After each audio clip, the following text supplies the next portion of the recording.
حسین بسم اللہ الرحمن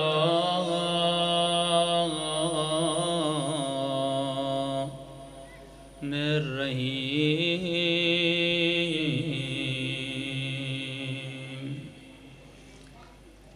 الحمد للہ رب العالمین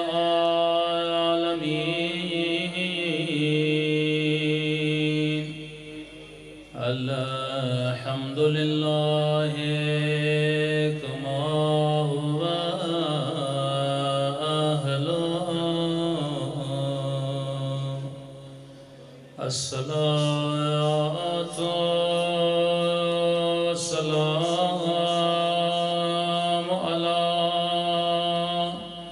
سيد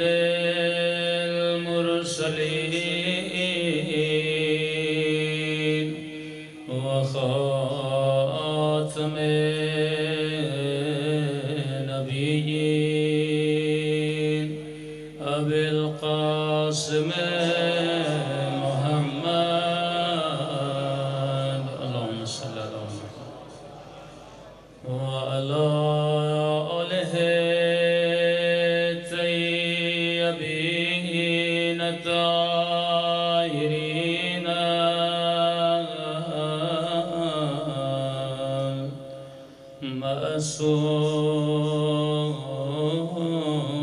معصومين سب مل کے دعائیں امام زمان اللهم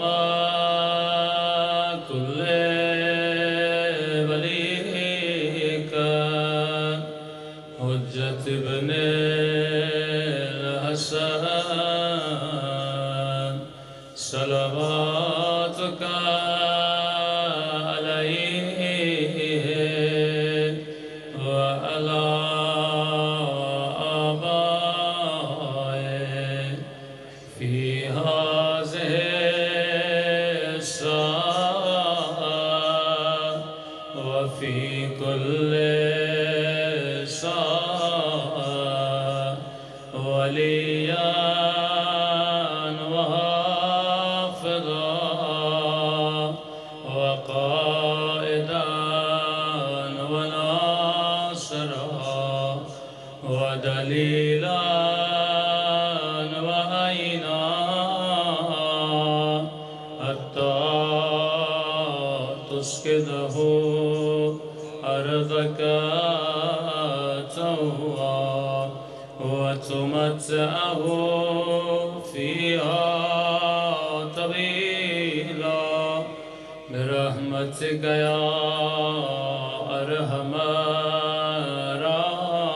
الراحمين صلوات پڑھیں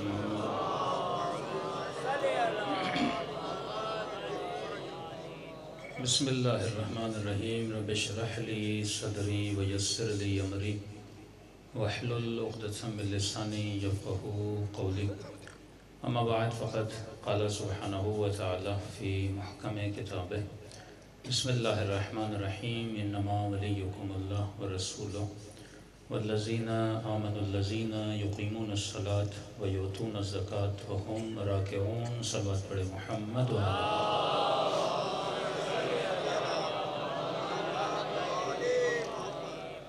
دعا ہے پروردگار عالم ہم سب کی عبادتوں کو اپنی بارگاہ میں قبول فرمائے اور جس مقصد زندگی کی خاطر ان مجالس میں تشریف لائے ان مقاصد میں بھی ہم سب کو کامیابی نصیب فرمائے۔ مسلسل آپ کی خدمت میں ولایت نظری اور ولایت عملی کے عنوان سے گفتگو ہو رہی ہے کہ صرف نظریے کا اعلان کرنا انسان کو جنت میں نہیں لے جاتا، کہ صرف لا الہ الا اللہ کہنا، محمد رسول اللہ کہنا، علی ولی اللہ کہنا یہ کافی نہیں ہے کہ جب کہا کہ انما ولیکم اللہ ہم سب نے کہا لا الہ الا اللہ، ورسولہ ہم سب نے کہا محمد رسول اللہ، اور جب کہا کہ تیسرا وہ تیرا ولی ہے جو حالت رکوع میں زکوٰۃ دیتا ہوا نظر آ جائے تو ہم سب نے کہا علی ولی اللہ۔ تو یہ جو آپ نے کہا یہ آپ کا کیا بنا؟ نظریہ بنا۔ تو صرف اعلان نظریہ انسان کو فلاح نہیں دیتا جب تک اس نظریے پر بندہ عمل نہ کرے۔ کہ میں چھوٹی سی ایک مثال دوں کہ ایمان کس چیز کا نام ہے؟ کیا ایمان لا الہ الا اللہ کا نام ہے؟ کیا ایمان محمد رسول اللہ کا نام ہے؟ یا کیا ایمان علی ولی اللہ کا نام ہے؟ عام طور پہ تو جب کسی کا تعارف ہوتا ہے تو ہم اس طرح کرواتے ہیں کہ مولانا یہ مسلمان بھائی ہے اور یہ مومن بھائی ہے۔ تو مسلمان کا مطلب وہ جس نے علی ولی اللہ نہیں کہا، اور مومن کا مطلب جس نے علی ولی اللہ کہا۔ عمومی طور پر ہم جو تعارف کرواتے ہیں وہ یہی ہے کہ جو علی ولی اللہ کہے وہ مومن ہے، اور جو محمد رسول اللہ تک آئے وہ مسلمان ہے۔ لیکن اہل بیت کی نگاہ میں جو لا الہ الا اللہ کو سمجھے، لا الہ الا اللہ پر عمل کرے، اور لا الہ الا اللہ اسے رسول تک لائے، اور محمد رسول اللہ اسے باب مدینۃ العلم تک لائے، تو یہ مومن ہے۔ لیکن ایمان کہتے کس کو ہیں اصل میں؟ کہ ہر مسلمان آج بول رہا ہے میں مومن، شیعہ بولتا ہے میں مومن، بریلوی بولتا ہے میں مومن، اہل حدیث بولتا ہے میں مومن، لیکن ایمان ہے کس چیز کا نام؟ مجھے کیسے پتا چلے کہ میں مومن ہوں کہ نہیں ہوں؟ کہ میں نے کل جناب عمر کا جملہ کہا کہ فرماتے ہیں پوری زندگی حسرت رہی کہ یہ فضیلت مجھے ملتی۔ کہ کون سی فضیلت؟ کا جس دن رسول نے کہا کہ کل علم اسے دوں گا جو خدا سے محبت کرتا ہوگا اور خدا بھی اس سے محبت کرتا ہوگا۔ تو یہ پورا مجمع دعویٰ کر سکتا ہے کہ ہم سب مولا علی سے محبت کرتے ہیں، لیکن مجھے یہ کیسے پتا چلے کہ مولا علی بھی مجھ سے محبت کرتے ہیں کہ نہیں؟ مجھے یہ کیسے پتا چلے کہ پروردگار عالم بھی مجھ سے محبت کرتے ہیں کہ نہیں کرتے؟ تو ایمان اور اسلام اس کا جو فرق ہے کہ انسان محسوس کرے۔ مجلسیں تو بہت پڑھی جاتی ہیں، لیکن وہ کون سا راستہ ہے، وہ کون سا کلو ہے جس کے ملنے سے مجھے یہ پتا چلے کہ ہاں واقعاً میں مومن بن چکا ہوں؟ تو فرماتے ہیں ایمان نام ہے منزل یقین کا۔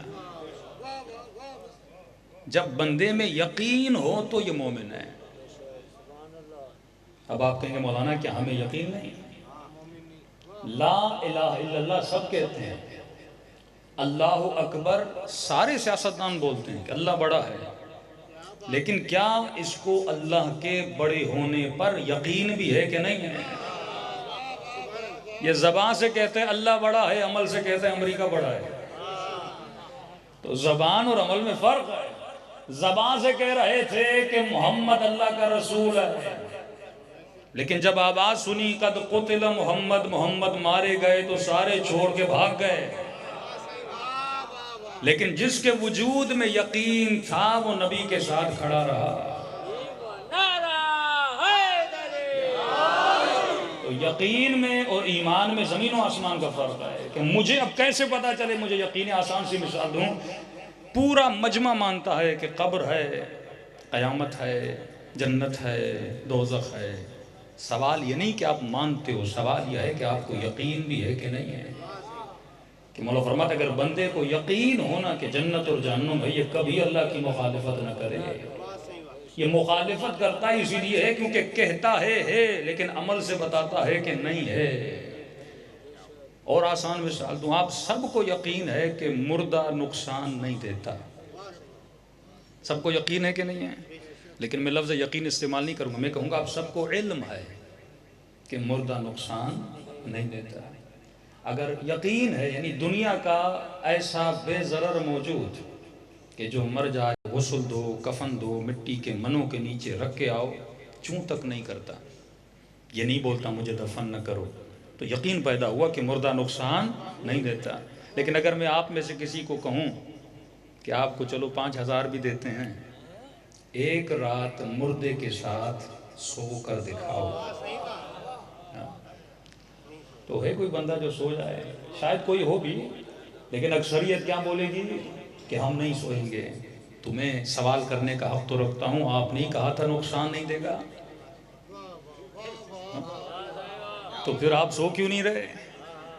تو مطلب یقین اور ہے، علم اور ہے، یہ کہنا اور ہے کہ نبی مدد کرتا ہے، لیکن حقیقت میں اس رسول پر ایمان رکھنا اور ہے، کہ صرف محمد رسول اللہ کا نظریہ رکھنا اور ہے، محمد رسول اللہ پر ایمان لانا اور ہے، کہ فرمایا رسول خدا کا اونٹ گم ہوا، فرمایا میرے صحابیوں میرا اونٹ گم ہو گیا ہے، تم میں سے کوئی ہے جو میرے اونٹ کو ڈھونڈ کے لائے؟ کچھ نے دل میں کہا یہ کیسا نبی ہے جسے اپنے اونٹ کا پتہ نہیں ہے، لیکن حکم رسول تھا، گئے اونٹ کو ڈھونڈنے، صبح سے شام تک اونٹ کو ڈھونڈتے رہے لیکن اونٹ ملا نہیں، کہنے لگے یا رسول اللہ بہت ڈھونڈا لیکن اونٹ نہیں ملا۔ نبی نے کہا ادھر آؤ، اس پہاڑی کے پیچھے جانا، ایک درخت ہے، اس درخت کے ساتھ میرے اونٹ کی رسی ہے، وہاں پہ میرا اونٹ کھڑا ہے۔ کسی نے کہا یا رسول اللہ جب پتا تھا تو صبح سے شام تک ہمیں اونٹ کے پیچھے بھیجا کیوں تھا؟ کہ ہمیں دیکھنا چاہ رہا تھا صرف کلمہ پڑا ہے یا مصطفیٰ پر یقین بھی ہے۔ کہنا اور ہے، یقین کرنا اور ہے۔ کربلائی بندہ تب بنتا ہے جب حسین والا یقین پیدا ہو جائے۔ سب کہہ رہے تھے حسین کربلا نہیں جائیے وہاں پہ شکست ہے، لیکن حسین جانتے تھے کربلا شکست کا نام نہیں ہے، کربلا فتح کا نام ہے۔ جس کو خدا پر یقین تھا، ابن سعد کو یزید پہ یقین تھا، شمر کو یزید پہ یقین تھا، کہتے جس کے پاس فوج ہے، جس کے پاس طاقت ہے، جس کے پاس مال ہے، جس کے پاس دولت ہے تو یقیناً کامیابی اس کی ہے، لیکن حسین نے اللہ پر بھروسہ کر کے بتایا کہ یقین اللہ پہ کیا کرو، کامیابی خدا دیتا ہے۔ جس یزید کو تو کل کامیاب سمجھ رہا تھا، آج یزید زندہ باد نہیں ہے، حسین زندہ باد ہے۔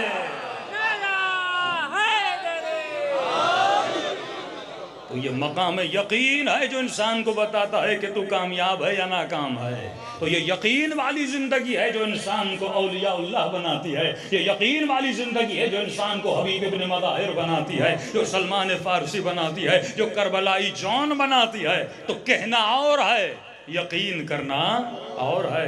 یہ کہہ لینے میں کیا ہے کہ مردہ نقصان نہیں دیتا، لیکن عمل سے بتانا، ایک رات مردے کے ساتھ سو کر بتانا کہ مردہ نقصان نہیں دیتا۔ تو انسان کہتا کچھ ہے، عمل میں کرتا کچھ ہے، کیونکہ اس نے ابھی تک اسلام لایا ہے، ایمان نہیں لایا۔ ابھی تک یہ نظریے کے اعتبار سے ولائی ہے پر عمل کے اعتبار سے ولائی نہیں ہے۔ یا علی کہنے سے کوئی ولائی نہیں بنتا، علی جیسی زندگی گزارنے سے بندہ ولائی بنتا ہے۔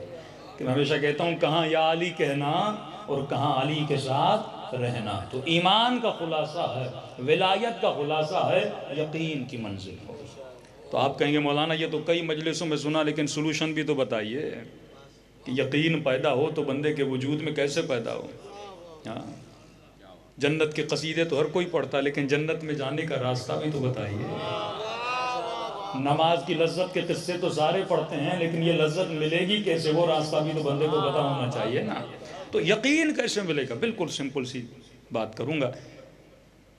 کوئی بھی بندہ مردے کے ساتھ نہیں سوئے گا جبکہ اسے علم ہے کہ نقصان نہیں دیتا، پر کہیں نہ کہیں شک بھی ہے۔ اسے کہتے ہیں شرک خفی، کہ بندہ کہتا تو ہے اللہ بڑا ہے، لیکن جب اسی مشرف کو فون آتا ہے کہ افغانستان ہمارے حوالے نہیں کرو گے تو پورے پاکستان کو تہس نہس کر دیں گے، تو فوج کا جنرل بھی ڈر جاتا ہے۔ لیکن جس کے وجود میں یقین ہو، اس خمینی کو کتنی بھی دھمکیاں دی جائیں ڈر پیدا نہیں ہوتا۔ وقت کا یزید کتنا بھی بڑا، وہ تجھے کتنا بھی ڈرائے، کتنا بھی دھمکائے، لیکن اگر توحید پروردگار عالم پر یقین ہے، اس پاکستان کا مقصد ہی لا الہ الا اللہ تھا، تو اس پاکستان کو لا الہ الا اللہ کے علاوہ کسی اور سے ڈرنا نہیں چاہیے۔ یہ بہادری کا جذبہ تب ملتا ہے جب بندے کے وجود میں توحید مضبوط ہو، جو صرف لا الہ الا اللہ کہے نہیں بلکہ لا الہ الا اللہ پر کیا رکھے؟ ایمان مضبوط اور ایمان قاطع رکھے۔ بالکل سمپل سی بات ہے۔ آپ نہیں سوئیں گے مردے کے ساتھ، لیکن ایک وہ ہے جس کا کام ہے مردے کو دھونا، جس سے کہا جاتا ہے غسال، فارسی میں کہیں تو مردشور، جو ڈیلی بیسس پہ 4 مردوں کو 5 مردوں کو دھوتا ہے۔ اگر اسے کہا جائے کہ ایک رات مردے کے ساتھ سو جاؤ، کہے گا قبلہ بسم اللہ، میرا تو کام ہی دھونا ہے۔ وہ بڑے سکون سے اس مردے کے کاندھے پر سر رکھ کر بھی سو جائے گا۔ تو سوال یہ ہے مجھے ڈر لگ رہا ہے، اسے کیوں نہیں لگ رہا؟ میں ڈر رہا ہوں، یہ مردے سے کیوں نہیں ڈر رہا؟ کہا کیونکہ اس نے اتنا ریپیٹڈلی دھویا دھویا دھویا، اسے پتا چل گیا کہ یہ نقصان دیتا نہیں ہے۔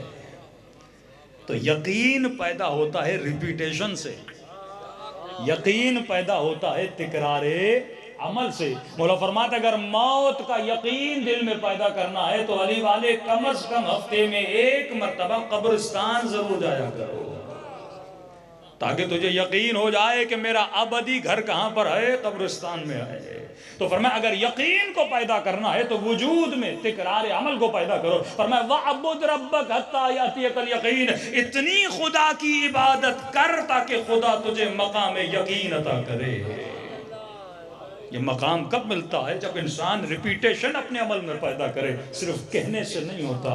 حسین کے در پہ جانا پڑتا ہے، علی مولا کے دروازے پہ جانا پڑتا ہے، اور علم اہل بیت کو حاصل کرنا پڑتا ہے، اور جب ریپیٹڈلی انسان اہل بیت کی باتوں پہ عمل کرتا ہے، اب خدا اس کے وجود میں مقام یقین کو عطا کرتا ہے۔ اور علماء فرماتے ہیں جب یقین کی منزل آ جاتی ہے تو بندے کے وجود میں سکون کی منزل آ جاتی ہے، اور ایک ایسی نعمت ہے کہ بندہ تیروں کے سائے میں بھی ہو لیکن وجود مطمئن ہوتا ہے۔ سیدہ دربار یزید میں بھی ہے تو وہاں پر بھی یہ فرماتی ہیں کہ ما رأیت الا جمیلا، زینب نے حسن کے علاوہ کچھ بھی نہیں دیکھا۔ اور عالم یقین کا یہ تھا کہ یزید آج تو اپنے تخت پہ بیٹھا ہے اور اپنی فوج پہ فخر کر رہا ہے، اپنی طاقت پہ فخر کر رہا ہے، لیکن یزید یاد رکھنا ایک دن آئے گا شہر تیرا ہوگا، تخت تیرا ہوگا، لیکن اسی شہر کو تیرے نام سے جانا نہیں جائے گا، علی کی بیٹی کے نام سے جانا جائے گا۔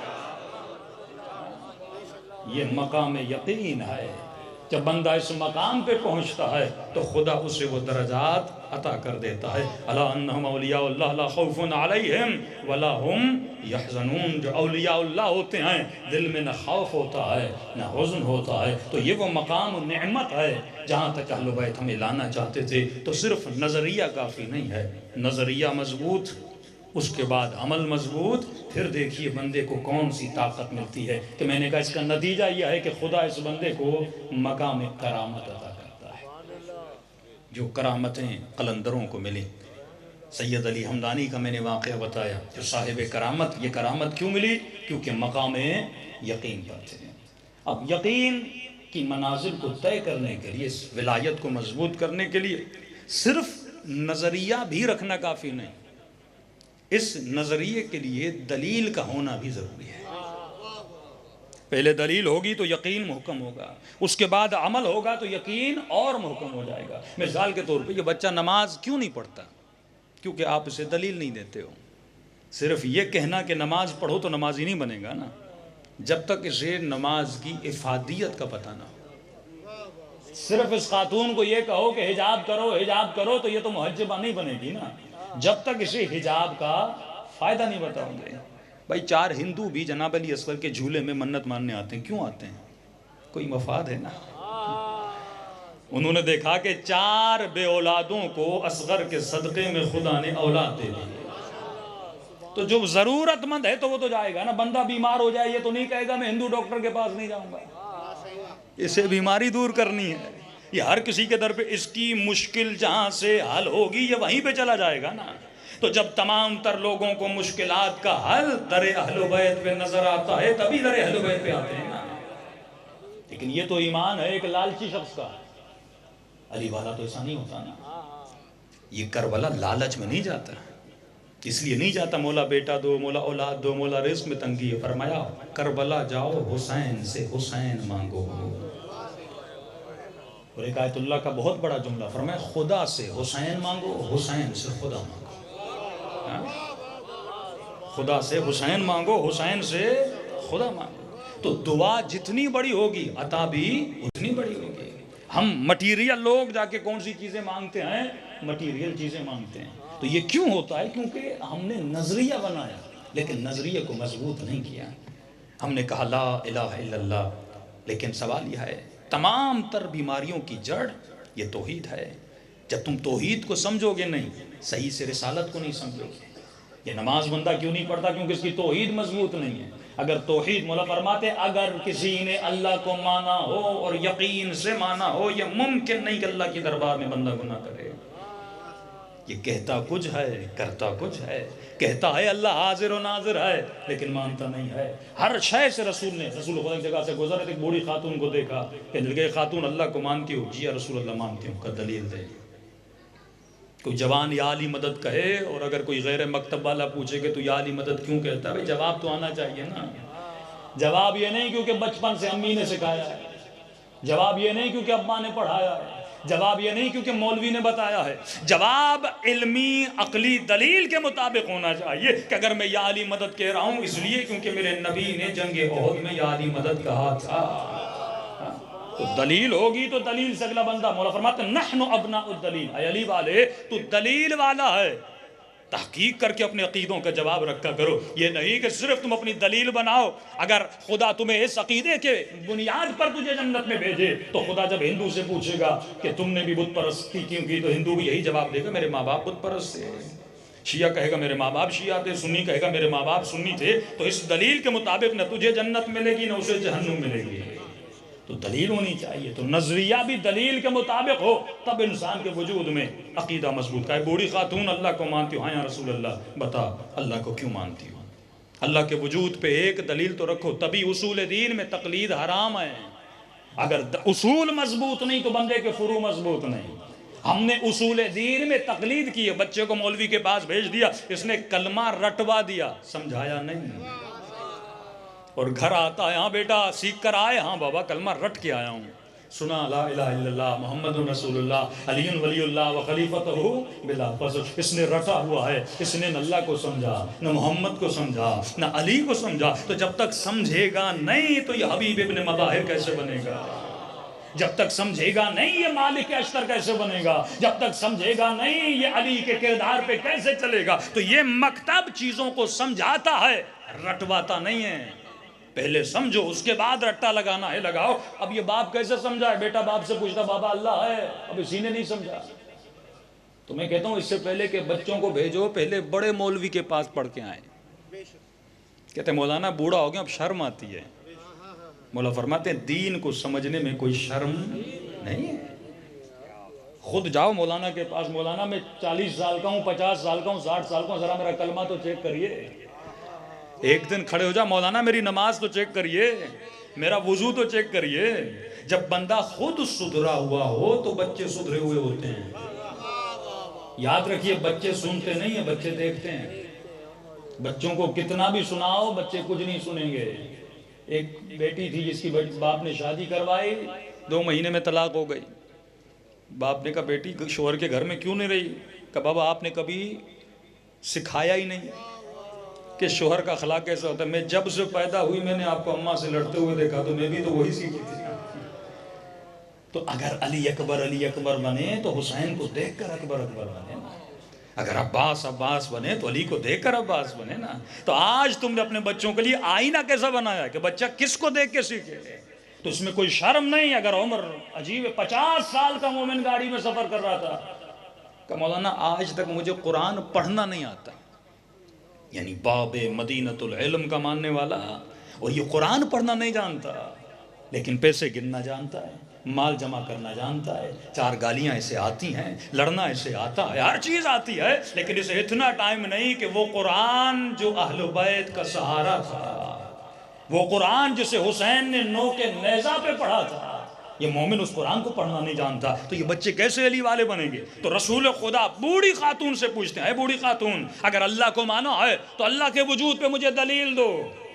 اس نے یہ نہیں کہا یا رسول اللہ کیونکہ آپ نے کہا، اگر میں نے بھی کہا ہے تو دلیل ہونی چاہیے۔ تو مسلمان اگر دلیلوں کے پیچھے لگیں تو سارے مسلمان در علی ابن ابی طالب پر آ جائیں۔ اگر ہم نے علی کو بھی مانا تو دلیل کی وجہ سے مانا، تعصب کی وجہ سے نہیں مانا۔ بہترین حسب تھا، بہترین نسب تھا، علم بہترین تھا، کردار بہترین تھا، شجاعت بہترین تھی، لہٰذا ہم علی بن ابی طالب کے پیچھے چلے گئے۔ تو یہ کردار ہے جو لوگوں کو اپنے پیچھے لگواتا ہے۔ تو نبی نے فرمایا اے بوڑھی خاتون بتا اللہ کو مانتی ہو؟ ہاں یا رسول اللہ میں مانتی ہوں۔ کہ اگر اللہ کو مانتی ہو تو مجھے اللہ کے وجود پہ دلیل دو۔ اس نے یہ نہیں کہا یا رسول اللہ آپ نے مجھے پڑھایا نہیں، آپ نے سکھایا نہیں۔ نبی نے کہا اگر مانا ہے تو دلیل کے ساتھ سجدے کیا کرو۔ تو یہ بوڑھی خاتون چرخہ چلا رہی تھی، چلاتے چلاتے چرخے کو روک لیا، کہنے لگی یا رسول رسول اللہ سب سے بڑی توحید خدا پر میری یہ دلیل ہے. اصحاب نہ سمجھے, کہنے لگے یا رسول اللہ کیا کہنا چاہتی ہے؟ کہے بوڑھی خاتون میرے صحابیوں کو سمجھا, تو کیا کہنا چاہتی ہے؟ کہتے یا رسول اللہ جب یہ چھوٹا سا چرخہ میرے چلانے کے بغیر نہیں چلتا تو یہ پوری کائنات کسی چلانے والے کے بغیر کیسے چل سکتی ہے؟ جب ایک چھوٹا سا چرخہ, یہ دلیل کہاں سے نکالیں؟ وجود خدا پر ہر بندہ سوچ کے اللہ کے اوپر یقین کر سکتا ہے جب دلیل ہو. اس خاتون کو کیسے سمجھاؤ گے؟ اس بچی کو اہمیت حجاب کا کیسے پتہ چلے گا؟ آج کل سوشل میڈیا پہ بہت اچھے اچھے ایکسپیریمنٹ لوگ بنا رہے ہیں جوان. اس کے بجائے کہ ہم فضول ویڈیو بنائیں, ہم دین کی حفاظت کے لیے, دفاع دین کے لیے اچھی سی اچھی ویڈیوز بنا سکتے ہیں نا. ہاں, اس سوشل میڈیا کو بھی ہم پازیٹیولی یوز کر سکتے ہیں نا, لیکن اس بندے میں جس میں شعور ہو. بہت اچھا انہوں نے ایکسپیریمنٹ کیا کوئی امریکہ انگلینڈ میں, کہ خاتون تھی, اس کو انہوں نے بدترین لباس پہنایا, بالکل بدحجابی والا لباس, پھٹا ہوا جس طرح پہنتے ہیں یہ لوگ جس میں اٹریکشن ہو نوجوانوں کے لیے, اور اسے ایک روڈ پہ چلایا. مثلا کوئی 1.5 کلومیٹر کا فٹ پاتھ تھا, اس پہ یہ چلی.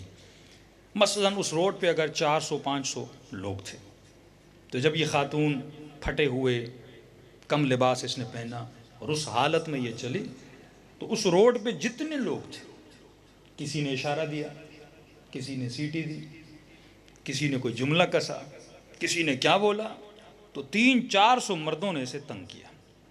اب اسی خاتون کو پھر انہوں نے برقع پہنایا, اس کو کورڈ کیا, اس کو حجاب پہنایا, اسی روڈ سے انہی مردوں کے درمیان سے گزارا, ایک بھی مرد نے اشارہ نہیں کیا.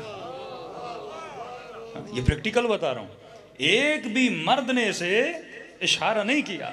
تو حجاب خاتون کی سیفٹی کے لیے ہے, حجاب اس کی عفت کے لیے ہے. اگر تو بد حجاب ہو کر چلے گی تو نقصان لوگوں کا نہیں ہے, نقصان تو تیرا اپنا ہے. لیکن اگر حجاب کے ساتھ چلے گی تو تیرا ایمان بھی بچے گا, تیری آخرت بھی بچے گا. یہ ایکسپیریمنٹ ہے. الصلاۃ تنہا عن الفحشاء والمنکر, اے مومن جو گناہوں میں پڑا ہے, جو شراب و نشے میں پڑا ہے, جو بد کرداریوں میں پڑا ہے, تو اللہ کا آواز آتی ہے کہ نماز تجھے فحشاء سے بچاتی ہے, نماز تجھے منکر سے بچاتی ہے. تو اگر تم نے پوری زندگی شیطان کو آزمایا, 40 دن علی کو آزمایا. من نخلص اللہ 40 یوم, جو 40 دن خود کو خدا کے لیے خالص کرے. معصوم کا فرمان ہے, حدیث قدسی کا جملہ ہے کہ خدا اس کے دل پر ہدایت کے چشموں کو جاری کر دیتا ہے, حکمت کے چشموں کو کھول دیتا ہے. لیکن سوال یہی ہے کہ بندہ آزمائے کہ جو احکام اللہ نے بتائے اس کا فائدہ کتنا ہے. تو صرف لا الہ الا اللہ کہنا نہیں ہے, کم از کم لا الہ الا اللہ کو سمجھو. یتفکرون فی خلق السماوات والارض, جو اللہ کے بندے ہیں وہ زمین و آسمان میں کیا کرتے ہیں, غور و فکر کرتے ہیں. آیت اللہ قاضی کے شاگرد تھے, کہتے ہیں ہر روز میں دیکھتا تھا آیت اللہ قاضی قبرستان جاتے ہیں, 2 گھنٹہ سکوت کامل سے بیٹھتے تھے اور قبروں کو دیکھتے رہتے تھے. میں یہی سوچتا تھا کہ آغا قاضی کرتے کیا ہیں. اس رات میں نے فیصلہ کیا کہ کل مجھے تہران جانا ہے. میں نے کہا آخری درس ہے, آغا قاضی کا سن کے پھر نکلتا ہوں. کہ آقا مسجد سہلا میں درس دے رہے تھے, میں ان کے درس میں شرکت کی, اور جیسے درس ختم ہوا میں آگے بڑھا. پہلا جملہ آغا قاضی نے کہا کہ اے جوان, تہران جانا تیرے فائدے میں نہیں. ایک تو یہاں پریشان ہوا, ان کو کیسے پتا کہ میں تہران جانے والا ہوں. دوسرا انہوں نے کہا کہ تم یہ سوچ رہے تھے کہ میں وادی السلام اتنا کیوں بیٹھتا ہوں. اگر وادی السلام میں اتنا نہ بیٹھتا تجھے کیسے بتاتا کہ تہران جانا تیرے نقصان ہے. تو یہ غور و فکر ہے جو انسان کے شعور کو بیدار کرتا ہے. لیکن آج سوال آپ سے کر رہا ہوں, آپ ذرا تصور کریے, ہم کتنے گھنٹے سوچتے ہیں اور کتنے گھنٹے دیکھتے ہیں. یہ آپ سوچئے ذرا, 8 گھنٹے ہم موبائل کو دیکھتے ہیں, سوچتے نہیں ہیں. یہ فیس بک جو کسی پولیس رات سے کم نہیں ہے, ختم ہی نہیں ہوتا, چلتا جاتا ہے. ہاں, تو یہ آپ کے ذہن کو ملٹی ٹائم یہ ڈائیورٹ کرتا ہے مختلف چیزوں پہ. ایک مرتبہ نوحہ آیا, پھر کوئی اداکار آ گیا, پھر کوئی گانا آ گیا, پھر کربلا آ گئی, پھر لاس اینجلس آ گیا. یہ ذہن کہاں کہاں دوڑ رہا ہے. اسی سے انسان کے وجود میں سکون ختم ہو جاتا ہے. سکون کب پیدا ہوتا ہے؟ جب ذہن ایک جگہ پہ متمرکز ہو نا. کہ بندہ 1 گھنٹہ اللہ کے بارے میں سوچے، 1 گھنٹہ اپنی خلقت کے بارے میں سوچے، کہ جو انسان یہ کہے کہ میرا جسم میری مرضی، تو اگر تیرا جسم ہے تو 5 منٹ کے لیے دل کی دھڑکن کو روک کے دکھا، روک کے دکھا نا۔ اگر یہ تیری باڈی ہے تو روک کے دکھا۔ وہ تیرے دل کو دھڑکا دھڑکا کے بتاتا ہے تو نہیں ہے، میں ہوں جو تیرے دل کو چلانے والا ہوں۔ وہ تیری رگوں میں خون کو دوڑا کے بتاتا ہے کوئی اور ہے جو تیرے وجود کو ہستی دینے والا ہے، کوئی اور ہے جو جب چاہے تیری سانسوں کو لے، جب چاہے تجھے سانسیں دے۔ انسان سوچے گا تو پہنچے گا نا۔ لیکن سب سے کل میں نے کہا نا، ورلڈ نیو آرڈر، نظم نوین جہاں، دنیا کا نیا نظم جو انہوں نے پیدا کیا یہی ہے کہ جوان کو سوچنے نہ دو۔ یہ سوچے گا ہدایت پہ آئے گا، یہ سوچے گا علی کے در پہ آئے گا، یہ سوچے گا موحد بنے گا۔ تو ایک طرف یہ مولوی یہ مفتی یہ کیا کرتے ہیں، سوچنے نہ دو، اتنے ایشوز پھینک دو کہ میں نے کہا ایک جھوٹ کو اتنی مرتبہ ریپیٹ کرو اسے سچ لگنے لگے۔ یہی شیعوں کی مجالس ہوتی تھی نا، ان کے پتہ نہیں نیاز میں یا ذوالجناح کا فضلہ ڈالتے ہیں، اتنا بولتے تھے کہ ایک ریٹائرڈ فوجی جرنل بتاتا ہے کہ مولانا کوئٹہ میں ڈیوٹی تھی، ایک آن ڈیوٹی کہ میں بھی آن ڈیوٹی جرنل تھا، وہ بھی آن ڈیوٹی جرنل تھا، مولا کا نیاز ہوا، اس کے گھر بھیجا۔ اس خاتون نے، اس گھر کی نوکرانی آئی، کہنے لگی آپ ان کے گھر نیاز نہ بھیجا کریں۔ ہم نے کہا کیوں؟ ہم تو 2-3 ہفتوں سے بھیج رہے ہیں، وہ لیتے بھی ہیں۔ کہا آپ سے لیتے ہیں لیکن باہر جا کے پھینک دیتے ہیں۔ تو اس کی بیوی کہتی ہے میں نے اس کو بلایا، اس جرنل کی بیوی کو، میں نے کہا تم کتنا پڑھی ہو؟ اس نے کہا میں ایم اے پاس ہوں۔ کا شوہر جرنل ہے، تو ایم اے پاس ہے، جب تیرے پڑھے لکھوں کا یہ حال ہے۔ یہ دیکھیے نا، کیونکہ انسان اگر سوچے نا، وہ کتنے بھی بڑے قاضی شورے کیوں بنا؟ سوچ نہیں رہا تھا، ہور بنا سوچ کی وجہ سے۔ اگر وہ آخری رات اگر ہور نہ سوچتا، آج ہم میں سے اکثر لوگوں کی زندگی غفلت میں گزر جاتی ہے۔ یہ نہیں بتا میں 4 گھنٹے جو موبائل نیچے سے اوپر چلتا جا رہا ہوں، یہ 4 گھنٹے وہ تجھے سوچ پر مجبور نہیں کر رہے، جس تجھے دکھا رہے ہیں۔ دیکھنے والے کو ہدایت نہیں ملتی، سوچنے والے کو ہدایت ملتی ہے۔ آج ذہن کو فریز کیا جا رہا ہے، سوچنے سے روکا جا رہا ہے۔ یہی ورلڈ نیو آرڈر ہے کہ اتنا مٹیریل کریٹ کرو، وہ کارٹون مٹیریل ہو، وہ اینیمیشن مٹیریل ہو، وہ کامیڈی مٹیریل ہو، وہ ہارر موویز کا مٹیریل ہو، اتنا مٹیریل کریٹ کرو کہ اسے جو دل چاہے یہ سرچ کرے اسے وہ چیز مل جائے۔ یہاں خیال آئے مجھے یہ دیکھنا ہے، فوراً وہ چیز اس کے لیے بنا دو۔ یہاں خیال آئے یہ دیکھنا ہے، فوراً چیز بنا دو، تاکہ اس کا ذہن اللہ کی طرف کبھی ڈائیورٹ ہو ہی نہ۔ اور ایک طرف اہل بیت کی سوچ ہے، نو کے نیزہ پر بھی تو ذکر خدا، گودی قتل گاہ میں تو سر سجدے میں۔ عجیب سوال کہ کسی امام سجاد سے کہا مولا سنا تھا کہ حسین کا بدن تیروں پر تھا، پھر آپ کے بابا نے سجدہ کیسے کیا؟ سوال ہے نا، یہاں تیر ہیں، یہاں بدن ہے، تو زمین سے کئی فاصلے پر ہے، تو آپ کے بابا نے سجدہ کیسے کیا؟ فرمایا سجدہ کرنا ضروری تھا، بابا نے ہاتھوں سے مٹی کو جمع کیا، یہاں تک کہ ماتھا سجدے پر پڑا۔ اہل بیت کا کام تھا بندوں کے ذہنوں کو ڈائیورٹ کریں، اپنی ذات کی طرف نہیں، خدا کی ذات کی طرف، کیونکہ ہدف خلقت یہ تھا کہ اللہ کی عبادت کی جائے، اور عبادت اگر صحیح ہوتی ہے تو حسین کو پہچان کر خدا کو سجدہ کیا جاتا ہے، علی کو پہچان کر خدا کو، جن کے لیے جب سر پہ ضربت لگتی ہے تو فرمایا فزدو برب الکعبہ، علی آج کامیاب ہو۔ اتنے القاب ملے لیکن مولا نے یہ جملہ نہیں کہا۔ حسنین کے بابا بنے، سیدہ سے شادی ہوئی، من کنت مولا کا لقب ملا، باب مدینۃ العلم بنے، لیکن اس وقت یہ جملہ نہیں کہا۔ کب کہا؟ جب ابن ملجم کی تلوار سر پہ لگتی ہے اور سر سجدے میں ہوتا ہے۔ تو 2 طاقتیں ہیں، ایک دنیا کے پاورز جو آپ کے ذہنوں کو ڈائیورٹ کرنا چاہتے ہیں، کہاں؟ تاکہ یہ سوچیں نہ۔ 70 سال زندگی غفلت میں گزر جائے۔ ایک بوڑھے نے فون کیا، 65 ایئرز کا بوڑھا پنجاب سے، کہتے مولانا پوری زندگی گزر گئی لیکن آج تک نہ میں نے تبرہ سمجھا تھا نہ تولا۔ ایک مجلس سنی، میں نے کہا یہ چنگاری، یہ مجالس چنگاری کا کام کرتی ہے۔ ہر بندہ اندر سے چاہتا ہے مجھے ہدایت ملے، لیکن چنگاری لگے تو ہدایت ملے نا۔ شیطان یعنی عجیب، شیطان اسے وہ چنگاری بھی لگنے نہیں دیتا۔ اس چیز کے قریب ہی نہیں لے جانا جاتا. میں ایک سمپل سی مثال دوں. آپ 8 بجے آئے, 9 بجے آئے, 10 بجے آئے, 4 گھنٹے مجلس میں بیٹھ جاتے ہو, ہے کہ نہیں ہے؟ پنجاب کے کئی ایسے جلسے ہیں جہاں پہ سارا دن مجلس ہوتی ہے. خطیب اترا, دوسرا تو تیسرا, 3 دن مجلسیں ہوتی ہیں. شیطان تجھے مجلس میں آنے سے نہیں روکتا. 2 گھنٹے 3 گھنٹے مجلس میں بیٹھ جاتے ہو, لیکن کبھی سوچا 17 منٹ کی نماز سے روکتا ہے. اس میں تو دیر ہی نہیں لگتی, نماز میں کتنی دیر لگتی ہے, لیکن اس چیز سے روکتا ہے تمہیں, کیونکہ وہ منبع و مرکز ہے. اسے پتا ہے مجلس سنے گا, تھوڑی ہدایت ہوگی, لیکن یہ مجلس کمپلیٹلی اسے گناہ سے نہیں بچا سکتی. لیکن جو نماز ہے, قرآن کا حکم ہے الصلاۃ تنہا عن الفحشاء والمنکر. تبھی مولا فرماتے ہیں ہمارے شیعوں کی نشانی یہ ہے کہ وہ دن میں 51 رکعت نماز پڑھتے ہیں, کیونکہ یہ پاور اس کے پاس ہوگا, یہ ہر گناہ سے بچ پائے گا. یہ سجدے کی طاقت اس کے اندر ہوگی, یہ بڑے سے بڑے جابر کی دربار میں جھکے گا نہیں. لیکن کئی لوگ آپ کو ملیں گے جو نشے کی حالت میں ہوتے ہیں لیکن مجلس میں آتے ہیں.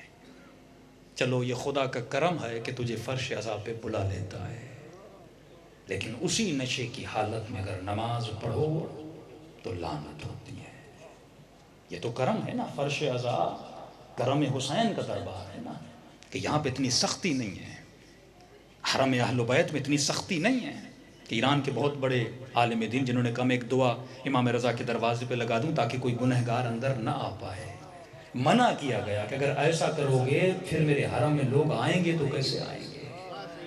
یہ میدان حر بنانے کے لیے ہے کہ کتنے بھی گنہگار ہو حسین کی مجلس میں آؤ, سیدہ کے صدقے میں سوچو تو خدا تجھے حر بنا دے گا.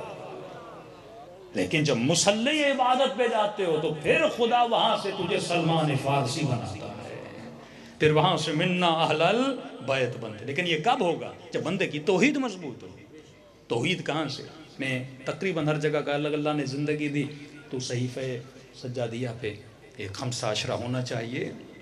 بہت اکثر لوگ کہتے ہیں امام زین العابدین علیہ السلام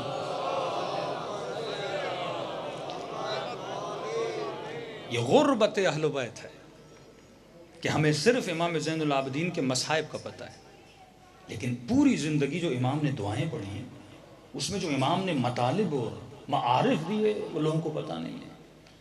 کہ میں کہتا ہوں 2 طریقے ہیں اہل بیت کو پیش کرنے کے. ایک طریقہ تو رائج طریقہ ہے کہ یہاں پر دشمن علی ہے اور یہاں پر علی ہے.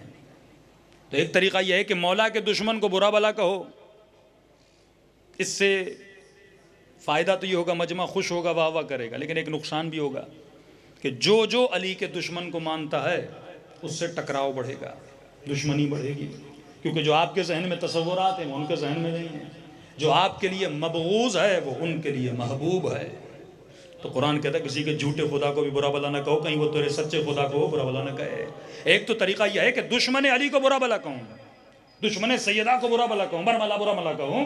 اس سے یہ پیدا ہوگا کہ جو دشمنیاں ہیں, جو مجلس میں 2 اہل سنت آئے ہیں اہل بیت کی محبت میں, وہ بھی اٹھ کے چلے جائیں گے. دوسرا طریقہ یہ ہے کہ میں اسے نہ چھیڑوں, میں علی پڑھوں, میں اہل بیت کو بیان کروں. تو یہاں پر یہ اور یہاں پر یہ, میں اتنا اہل بیت کو بیان کروں کہ یہ کسی کو نظر ہی نہ آئے. یہ کام اہل بیت کا کام تھا. بھائی ان کے جن کو وہ مانتے ہیں جو بھی ایکس وائی زیڈ, ان کے پاس تو کوئی فضیلت ہے ہی نہیں. آپ کسی بھی اہل سنت کے بھائی کی شادی میں جو دیندار بندہ ہے اس کے اندر چلے جائیے, جتنی نعتیں پڑھتے ہیں 80% نعتیں یا رسول کے لیے ہوتی ہیں یا آل رسول کے لیے ہوتی ہیں. ایک نعت سنی ہے ان کے لیے, کیا پڑھیں, کچھ ہے ہی نہیں. لیکن آپ کے پاس تو ہے نا, آپ کے پاس تو فضائل ہے نا, آپ کے پاس تو مطالب ہے نا. کراچی کا بہت بڑا بزنس مین کہا میں شیعت کو پڑھنا چاہتا ہوں, میں نے کہا اور کچھ پڑھنے کی ضرورت نہیں ہے, تو بس علی کی دعائے کمیل پڑھ. اور دعا دکھائیے, میں نے کہا امام حسین کی دعائے عرفہ پڑھ. دعائے عرفہ پڑھنے کے بعد کہنے لگا اگر واقعا نبی کے بعد کوئی ولی ہے تو علی ہے یا اولاد علی ہے. اتنا علم اہل بیت ہے. لیکن یہ سپاہی صحابہ والے کیا چاہتے ہیں؟ ایک چنگاری لگا دیتے، ہم شیعہ سارے اس کے پیچھے. وہ تو یہی چاہتے ہیں نا، آپ ان چیزوں کو چھیڑو، مطالب علی کو پیش نہ کرو، آپ فضائل اہل بیت پڑھو. طارق زمین کیوں بنا؟ جب سے اس نے امام زین العابدین کی صحیفے سجادیہ پڑھی، دل نرم ہو گیا اس کا کہ واقعاً یہ کلمات کسی عام انسان کے نہیں ہو سکتے. آپ پڑھیں تو صحیح، یہ مظلومیت اہل بیت. بھائی پورے مجمع میں سے کس بندے نے کمپلیٹلی زندگی میں ایک بار نہج البلاغہ پڑھی ہے؟ کتنے لوگ ہیں؟ ایک بھی ہاتھ نہیں اٹھتا. یہ مظلومیت علی نہیں ہے کہ ہم امام سجاد کا نام لیں لیکن صحیفے سجادیہ کی ہم نے 4 دعائیں بھی نہیں پڑھی. امام رضا کا نام لیں لیکن امام رضا کے صحیفے کی ہم نے 4 چیزیں بھی نہیں. یہ مظلومیت اہل بیت ہے. بھائی کم از کم پڑھتے نہیں تو خطیبوں کو کہو کہ ہمیں بتاؤ کہ امام سجاد نے کیا مطالب کہے تھے، تاکہ دنیا کو پتا چلے ان میں ایک علی نہیں ہے، ان میں 12 علی ہیں. ہم نے مولا علی پڑھا تو دنیا کو پتا چلا نا، قلندر کی شاعری میں بھی علی، لطیف کی شاعری میں بھی علی، بلے شاہ کی شاعری میں علی. تو ہر بڑے سے بڑا عارف بھی ہو تو وہ ذکر محمد اور آل محمد کرتا ہے، کسی اور کا ذکر کیوں نہیں کرتا؟ کیونکہ فضائل اگر کہیں پہ نظر آتے ہیں تو در علی پہ نظر آتے ہیں. یہ مطالب. اب آئیے ذرا توحید سیکھیں امام زین العابدین سے. ایک جملہ ہے مولا کا، بہت پیارا جملہ. یعنی علم کلام کی کتابیں پڑھائی جاتی ہیں حوضوں میں، لیکن اگر علم کلام بھی کلام معصوم سے پڑھایا جائے. ایک مرتبہ میں کسی بڑے بڑے فلسفے والے شخص کے کلام پڑھتا ہوں، افلاطون نے یہ کہا، ارسطو نے یہ کہا، لیکن ایک مرتبہ میں دیکھتا ہوں امام زین العابدین نے کیا کہا، مولا علی نے کیا کہا. تو وہ پیور مطالب ہیں جو اہل بیت نے دیا. امام کا ایک جملہ سنیے توحید کے حوالے سے. ہر بچہ آپ سے پوچھتا ہوگا، کبھی کبھی آپ نے بھی سوچا ہوگا کہ خدا ہے تو نظر کیوں نہیں آتا؟ یہ سوچا ہے کہ نہیں سوچا؟ ہر بندے کی تمنا ہے جسے میں دن رات سجدے کروں وہ نظر تو آئے. تو کئی دلیلیں دی ہیں منطق والوں نے، لیکن ایک جملے میں امام نے خلاصہ کیا میرے مولا زین العابدین نے. فرماتے پہلی دعا فرماتے مولا عجزت ابصار الناظرین ان رؤیتہ. اے خدا تو وہ ہے جسے دیکھنے والوں کی آنکھیں دیکھنے سے عاجز ہیں. عاجز مطلب بے بس. اے خدا تو وہ ہے جسے دیکھنے والوں کی آنکھیں دیکھنے سے عاجز ہیں. اب جواب مولا خود دیتے ہیں کیوں عاجز ہیں. اللہ کو دیکھنے والوں کی آنکھیں عاجز ہیں. فرماتے کیوں؟ کیونکہ خدایا نہ تیری ابتدا ہے نہ تیری انتہا ہے. اب اس جملے کو کھولوں، امام نے تو بول دیا اے خدا نہ تیری ابتدا ہے نہ تیری انتہا ہے. صلوات پڑھے محمد و آل محمد.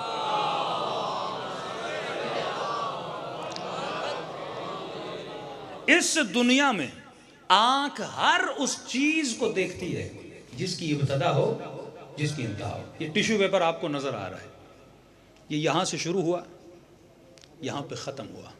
یہ اس کی بنی ابتدا، یہ اس کی بنی انتہا. میں آپ کو نظر آ رہا ہوں. کیوں نظر آ رہا ہوں؟ کیونکہ یہ میری ابتدا ہے یہ میری انتہا ہے. مجمع نظر آ رہا ہے. کیوں نظر آ رہا ہے؟ کیونکہ یہ اس کی ابتدا ہے یہ اس کی انتہا ہے. کہ خدایا تو نظر آئے تو کیسے آئے؟ خدا تو نظر آئے تو کیسے آئے؟ کیونکہ اگر تو نظر آئے تو تیری ابتدا بھی ہو تیری انتہا بھی ہو. یعنی اگر خدا قدم گاہ مولا علی پہ نظر آئے تو خدا کی ابتدا بھی بنے انتہا بھی بنے. یعنی یہاں سے شروع ہو یہاں پہ ختم ہو. اور فرمایا جو شروع اور ختم ہو وہ محدود ہو جائے اور جو محدود ہو جائے وہ خدا نہیں رہتا.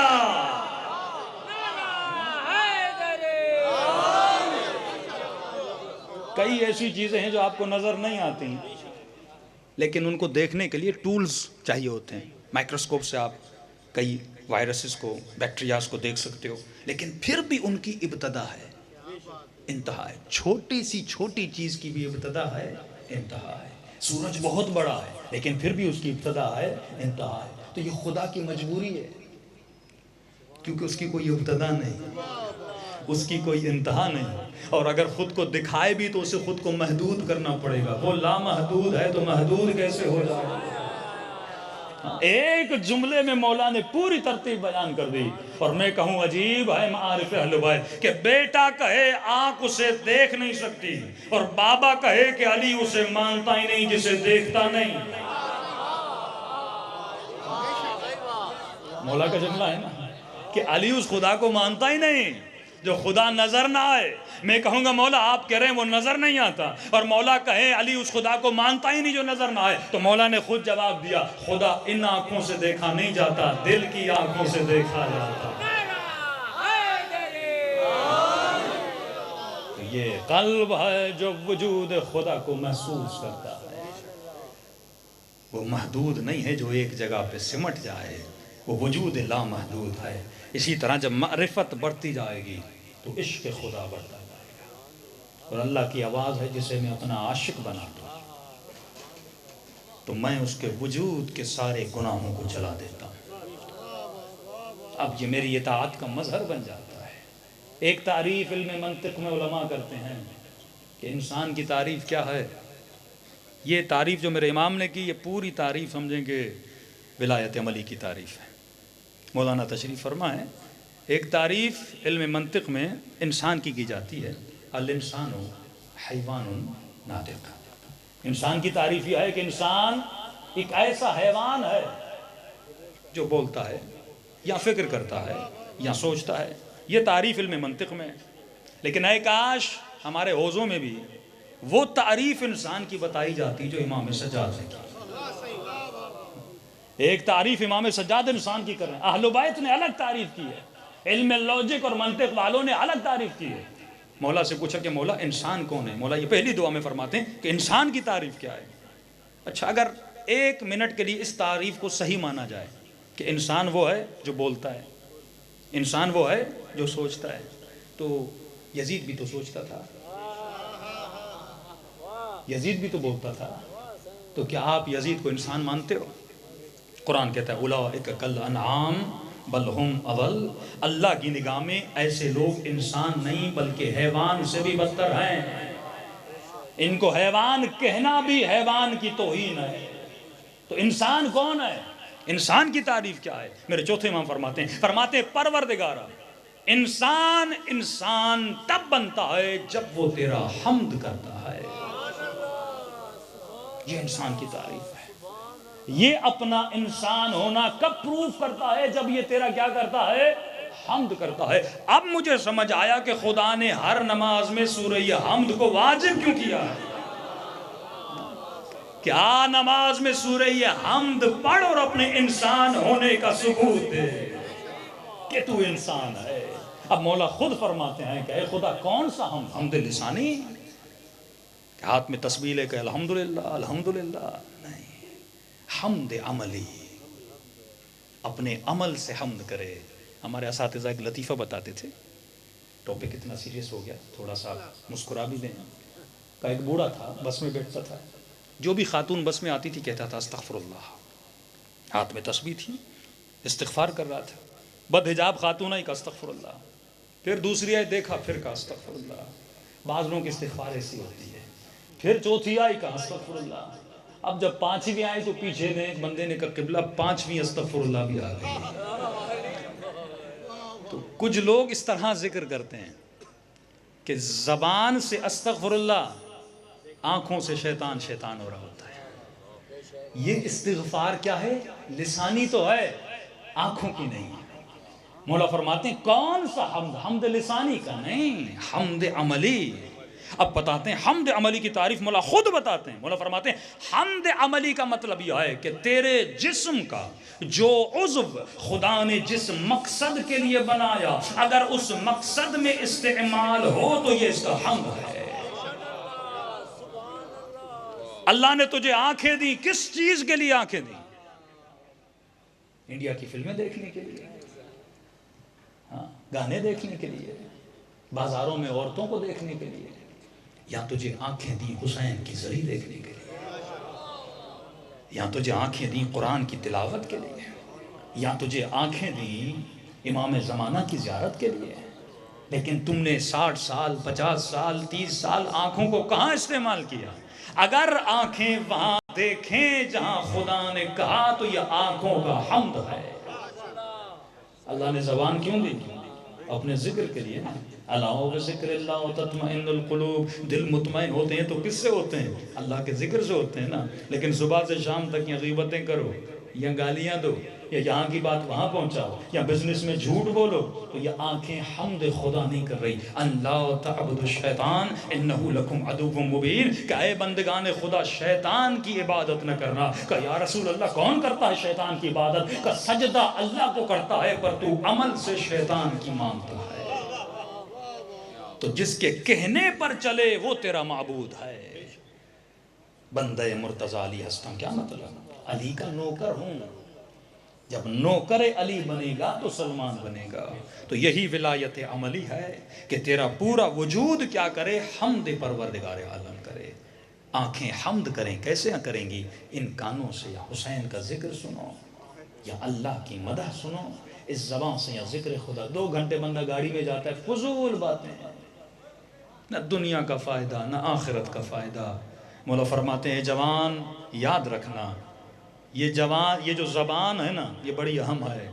فرماتے جب تو صبح اٹھتا ہے نا تیرے ساتوں اعضاء زبان کو ہاتھ جوڑتے ہیں، آج غلطی نہ کرنا، غلطی تو کرتی ہے جوتے ہمیں پڑتے ہیں، گالی زبان دیتی ہے مکہ منہ کو لگتا ہے، سارے فسادات زبان کرتی ہے۔ تو فرمائے جب تک تو بولتا نہیں یہ زبان تیری قیدی ہے، لیکن جب تو بول لیتا ہے تو زبان کا قیدی بن جاتا ہے۔ قاضی شرح نے جب تک قلم نہیں چلایا تھا نا زبان اس کی قیدی تھی، لیکن جب اس نے لکھ لیا حسین واجب القتل ہے، اب قیدی بن گیا اپنی زبان کا۔ تو فرمایا اعضاء سے یہ ولایت عملی ہے کہ حمد خدا کر۔ جب نماز میں کھڑے ہوتے ہو نا، کھانا حلال ہے، پانی پینا حلال ہے، رائٹ اینڈ لیفٹ دیکھنا حلال ہے، لیکن نماز میں یہ سب چیزیں حرام ہو جاتی ہیں۔ جب تم کہتے ہو اللہ اکبر گویا تو حصار توحید میں آ جاتا ہے۔ اب یہ 2 منٹ 4 منٹ تیری مرضی نہیں چلے گی، اللہ کی مرضی چلے گی۔ آنکھیں وہاں ہوں جہاں خدا نے کہا، کمر ایسے جھکے جہاں خدا نے کہا، سجدے میں ایسے جاؤ جیسے خدا نے کہا۔ تو خدا تجھے 17 منٹ ٹریننگ دیتا ہے کہ 17 منٹ ایسا بن جیسا میں نے کہا۔ اور جب ٹرینڈ ہو جائے گا نا بندہ یقین کامل سے، پھر دن کے 24 گھنٹے ایسے گزریں گے جیسے پروردگار عالم نے کہا۔ تو عصمت کے 2 درجے، ایک عصمت عطائی ہے جو خدا عطا کرتا ہے 14 معصوم انبیاء کو، دوسری عصمت اکتسابی ہے، کسب کرنے سے ملتی ہے۔ حضرت عباس معصوم ہیں لیکن کون سی عصمت ہے؟ کسبی عصمت ہے۔ خود حضرت عباس نے کسب کی، سیدہ زینب نے کسب کی، عصمت کے درجات ہیں۔ سلمان بھی معصوم ہے لیکن کون سی عصمت ہے؟ کسبی عصمت ہے۔ کسی کا 7واں، کسی کا 10واں، کسی کا 9واں درجہ، یہ درجات پہ ہر مومن فائز ہو سکتا ہے، لیکن کس سے؟ جب اہل بیت کی عصمت سے متمسک ہوگا تو اس کی دنیا ایسی بن جائے گی جیسا اس کا پروردگار عالم چاہتا ہے۔ صلوات پڑھے محمد و آلہ واجل فرجم۔ تو عزیزو یہ کتابیں گھر میں رکھنے کے لیے نہیں ہیں، یہ مطالب پڑھنے کے لیے ہیں۔ میں نے ایک فارمولہ دیا تھا اگر واقعی لوگ عمل کریں تو میں نے کہا مثلاً اس مجمع میں 500 لوگ ہیں، پورا سال محنت کرو، یہ نہیں کہ 10 شیعہ بناؤں 15 شیعہ بناؤں 20 علی والے بناؤں، نہیں، محنت کرو ایک بندے کو صحیح راستے پر لاؤ، زیادہ نہیں، ایک بندہ، پورا سال ایک پہ محنت کرو، تیرا نوکر، تیرا ڈرائیور، تیرا کلیگ، کوئی بھی ہو سکتا ہے، ایک بندہ احیاء فکأنما احیا الناس جمیعا، اگر ایک کو ہدایت تو خدا کہتا ہے تو نے پوری انسانیت کو ہدایت۔ اہل بیت کوانٹٹی نہیں دیکھتے، کوالٹی دیکھتے ہیں۔ امیر شام نے بڑے شامی بنائے لیکن علی نے ایک ابو ذر بنایا۔ یہ پورا جنوب لبنان اگر شیعہ ہے تو ابو ذر کی تبلیغ کی وجہ سے۔ بندے میں کوالٹی ہو نا، ایک خمینی بن جائے تو پورا ایران خمینی بن جاتا ہے نا۔ کوالٹی پہ کام کرو، ایک بندہ بناؤ، ہزاروں بناتے جا رہے ہیں، کوالٹی نہیں ہے، معیار نہیں، تو پھر تعریف بھی نہیں ہوتی مذہب کی۔ لیکن ایک عارف حسین الحسینی بن جائے،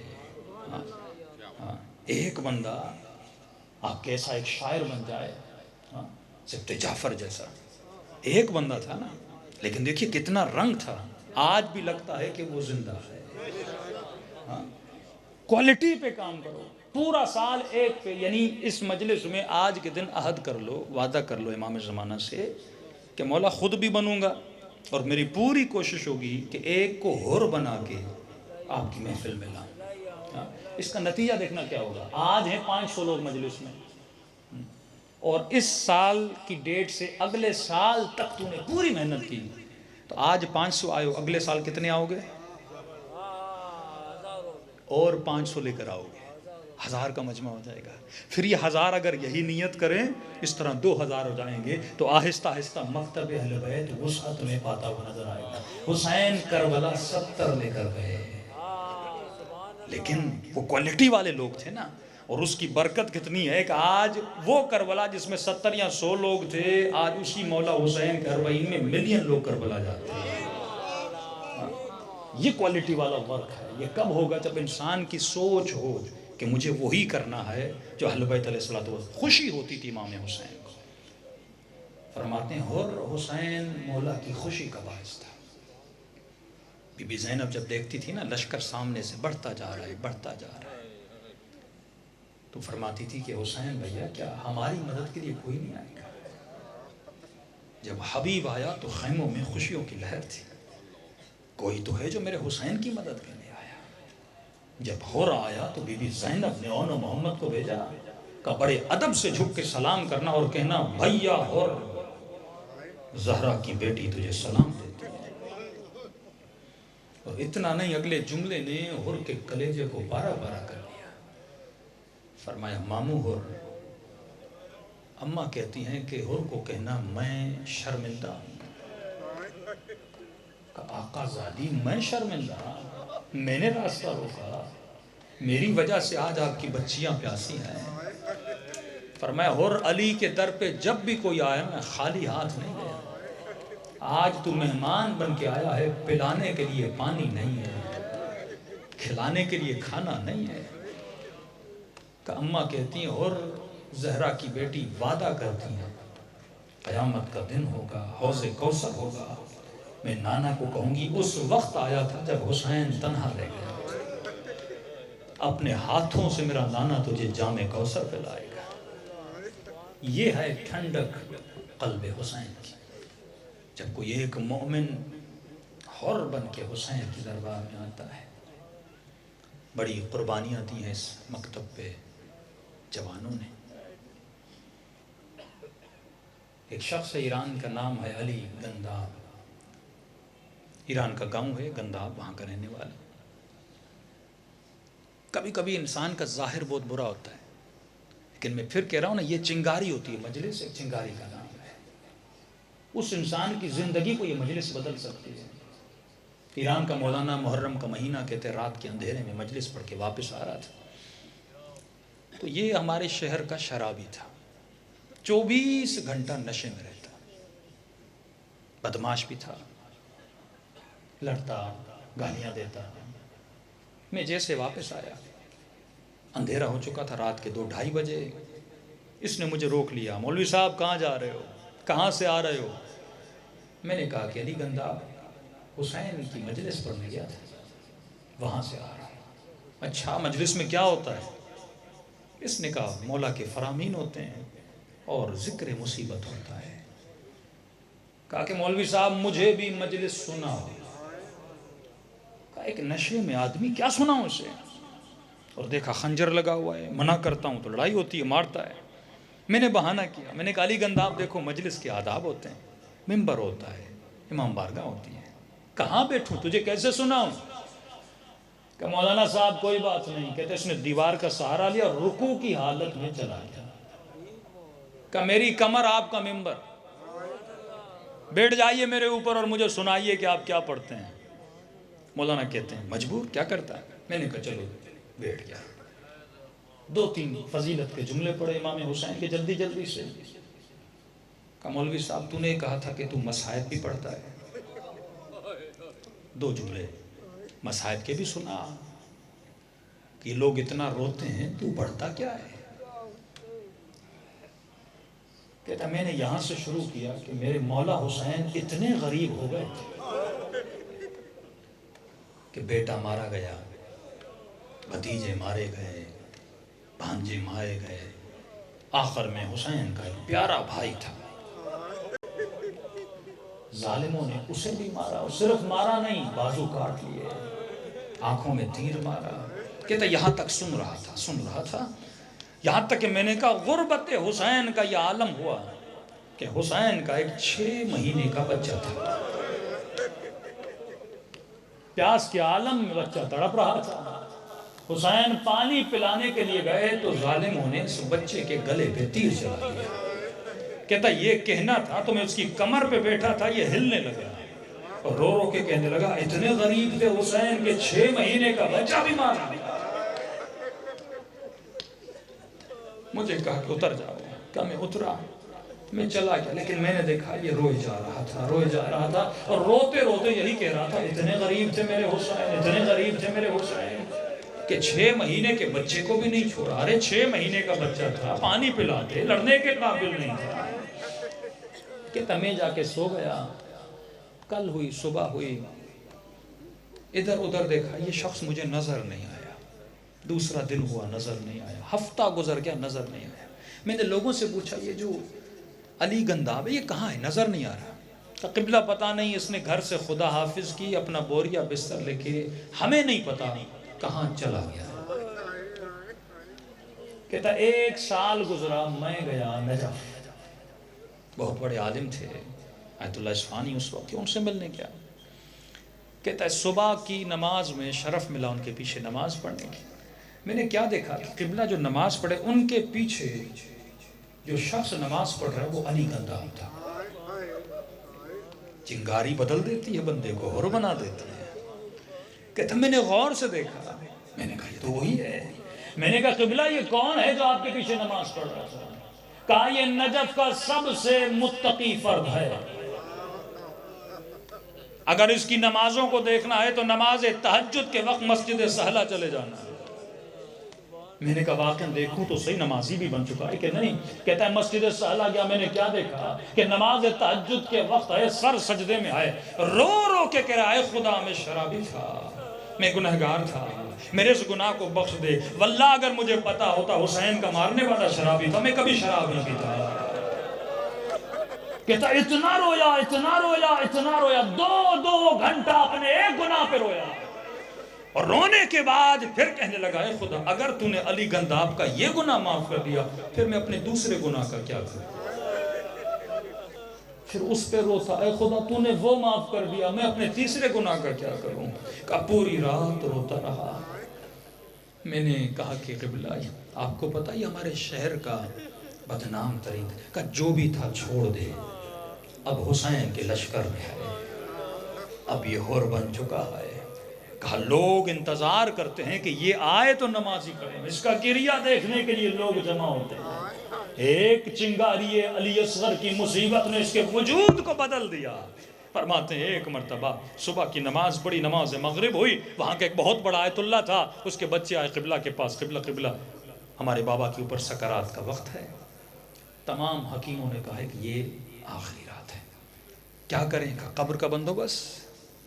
قبلہ نے کہا کہ جو مولا علی کا انٹرنس ہے، جہاں پہ آپ داخل ہوتے ہیں نا، دروازہ مولا علی، کوئی ایک دروازہ تھا، کہا بالکل اس دروازے پہ جہاں مومنین داخل ہوتے ہیں زائرین، وہاں پہ قبر کھودی جائے۔ بہت بڑا آیت اللہ ہے، یہ مقام ملے گا کہ اس کو یہاں پہ دفن کیا جائے۔ کہ رات ہی میں قبر کھد گئی، صبح کی نماز ہوئی، سب نے نماز پڑھی۔ قبلہ نے کہا اس آیت اللہ کا کیا ہوا؟ بیٹے خوشی خوشی آئے کہ قبلہ معجزہ ہوا ہے۔ تمام حکیموں نے جواب دیا، لیکن اب ایسے ٹھیک ہو گئے ہیں جیسے کبھی بیمار ہوئے ہی نہیں تھے۔ سب نے کہا مولانا قبر کھود لی ہے، قبر تیار ہے، اب کیا کریں، بند کر دیں؟ کہ قبلہ سوچ ہی رہے تھے، ایک بندہ دور سے دوڑتا ہوا آیا۔ کہ کیا ہوا؟ کہ قبلہ بہت دیر ہو گئی، علی گنداب سجدے سے سر نہیں اٹھا رہا۔ قبلہ اٹھے، خود دوڑے دوڑے علی گنداب کا کاندھا ہلایا، لیکن روح تو کب کی پرواز کر کے چلے گئے تھے۔ کہ جلدی کرو اسے غسل دو، اسے کفن کرو۔ کہ کہاں دفن کریں گے؟ کہ وہی قبر جو کھودی ہے، یہ قبر علی نے اپنے علی کے لیے کھدوائی تھی۔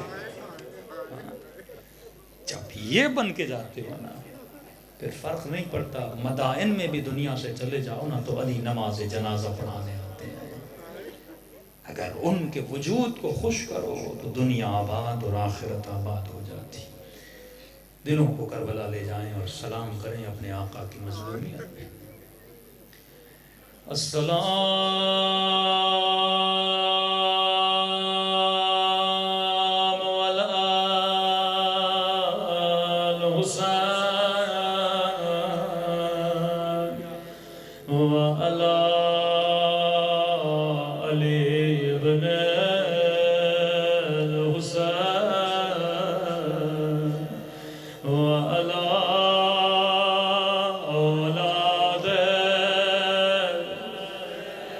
حسین کی صدا بلند وعلی اصحاب، سب مل کے السلام علی حسین وعلی علی ابن وعلی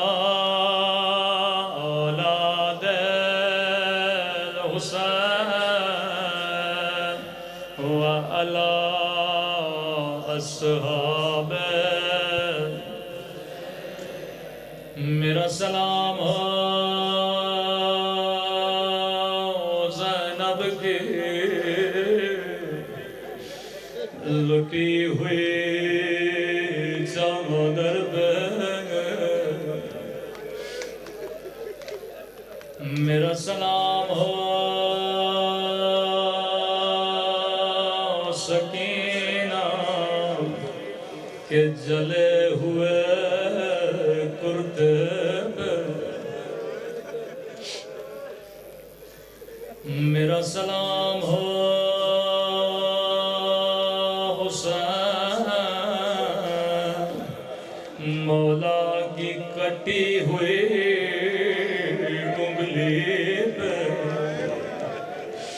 میرا سلام ہو بچپن میں جھکی ہوئی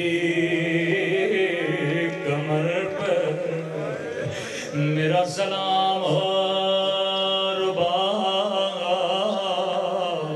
کی اجڑی ہوئی گود پر۔ عزیز و امام زمانہ فرماتے مومن تو سن کے برداشت نہیں کرتا، لیکن میں نے اپنی آنکھوں سے دیکھا ظالم نے میری سکینہ کو تماچے مارے تھے،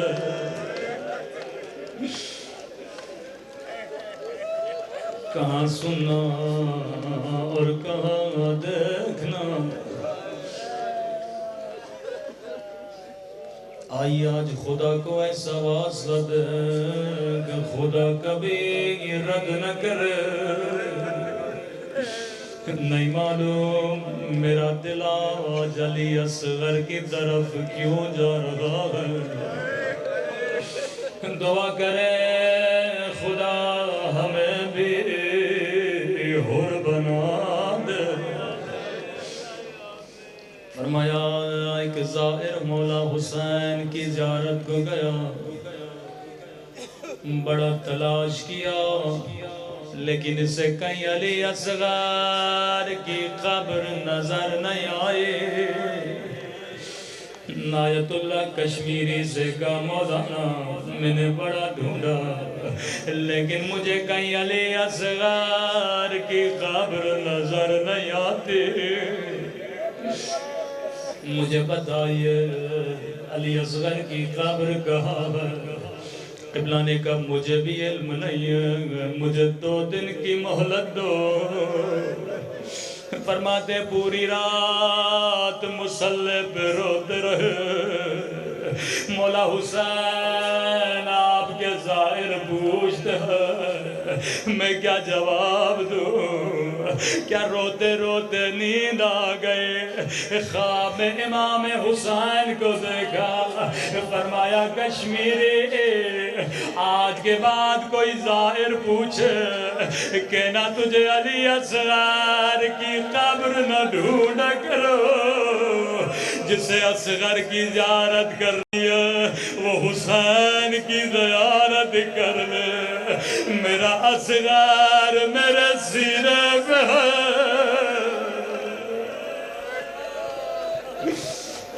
چوتھے امام نے اصغر کو مولا کے سینے پہ لٹایا، فرمایا بہن زینب میں جانے والا ہوں، آخری بار مجھے میرا اصغر دکھا دے۔ بی بی زینب لے کر آئیں، فرمایا بہن زینب یہ بچہ اتنا رو کیوں رہا ہے؟ فرمایا حسین رباب کا دودھ خشک ہو چکا ہے، خیموں میں پانی بھی نہیں ہے، مجھے ڈر ہے کہیں یہ بچہ مر نہ جائے، کہ جلدی کرو اصغر کو تیار کرو۔ جس طرح آپ کے رواج ہے ننھے سے بچوں کو سفید کپڑے میں لپٹا جاتا ہے، ماں نے بچے کو لپٹا، مولا حسین میدان میں آئے، فوج اشقیاء نے کہا حسین قرآن لے کر آئے، ایک مرتبہ ننھے سے بچے کو ہاتھوں پہ اٹھایا، کہنے لگے فوج اشقیاء تیرے گھوڑے بھی پانی پی رہے ہیں لیکن میرا علی اصغر پیاسا ہے، اگر تیری دشمنی ہے حسین سے میرے بچے نے تیرا کیا بگاڑا؟ کسی ملعون نے کہا حسین تجھے پیاس خود لگی ہے، بہانہ بچے کا کر رہے ہو، کہ علی اصغر حجت خدا کے بیٹے ہو، بیٹا حجت تمام کرو۔ ایک مرتبہ ننھی زبان نکلی، خشک ہونٹوں پہ پھیری،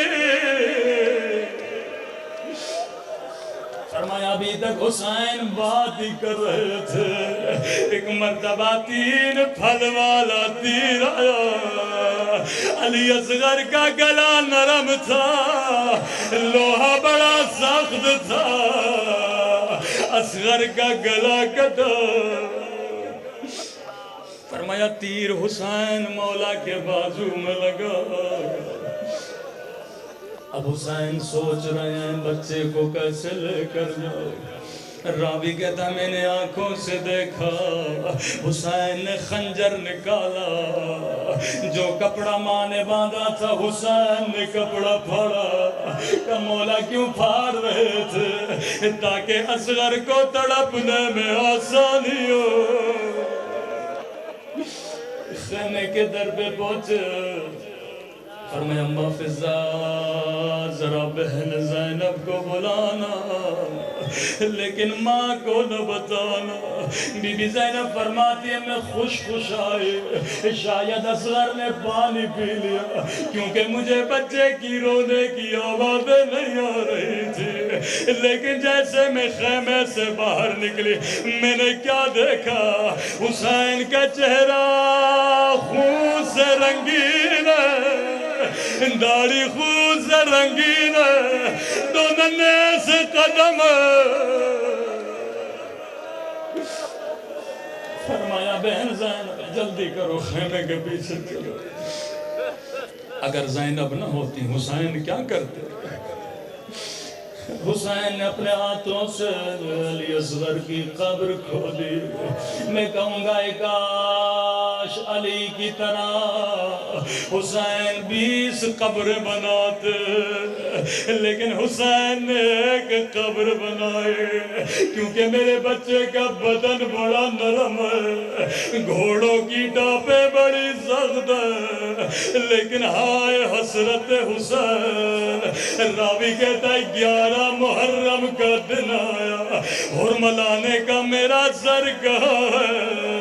یہاں ظالم نے حکم دیا، وہ 40 گھوڑے سوار نیزے اٹھائے، یہاں نیزے زمین میں جاتے تھے، یہاں رباب کا کلیجہ، ایک مرتبہ نیزہ زمین میں گیا، ایک ننھی سی رباب کی فریاد بلند ہوئے،